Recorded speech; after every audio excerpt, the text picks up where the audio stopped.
हिंदी कहानियाँ पिंकू और भूत। ये कहानी बच्चों के लिए प्रेरणादायक है और उन्हें डर पर काबू पाने का पाठ सिखाती है। एक छोटे से गांव में पिंकू नाम का एक नटखट लेकिन बहादुर बच्चा रहता था। पिंकू अपने दोस्तों के साथ दिन भर खेलता और मस्ती करता था, लेकिन गांव में एक चीज थी जिससे हर कोई डरता था, पुराना बगीचा। कहते थे कि उस बगीचे में भूत का वास था और कोई भी वहां जाने की हिम्मत नहीं करता था।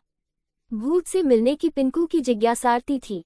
उसने कई बार अपने माता पिता और दोस्तों से बगीचे के बारे में सुना था, लेकिन उसने कभी भूत को देखा नहीं था। एक दिन पिंकू ने ठान लिया कि वह इस रहस्य का पता लगाएगा और खुद उस बगीचे में जाकर देखेगा कि वहां भूत है या नहीं। भूत की कहानी सुनकर बगीचे में प्रवेश। एक रात जब सभी लोग सो रहे थे, पिंकू ने चुपके से अपना घर छोड़ा और बगीचे की ओर चल पड़ा। बगीचे में अंधेरा था और हवा में अजीब सी खामोशी थी, लेकिन पिंकू ने हिम्मत नहीं हारी। वह धीरे धीरे बगीचे के अंदर चला गया। पिंकू और भूत का सामना। अचानक पिंकू को पेड़ों के बीच से एक धुंधली आकृति दिखी। उसकी दिल की धड़कनें तेज हो गईं, लेकिन उसने साहस नहीं छोड़ा। पिंकू ने उस आकृति के पास जाकर देखा तो पाया कि वह वास्तव में एक बूढ़ा आदमी था जो अपनी सफेद चादर में लिपटा हुआ था।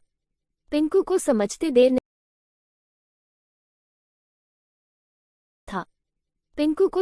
देर नहीं लगी कि यह कोई भूत नहीं, बल्कि गांव का ही एक बूढ़ा व्यक्ति है जो यहाँ डराने के लिए आया था।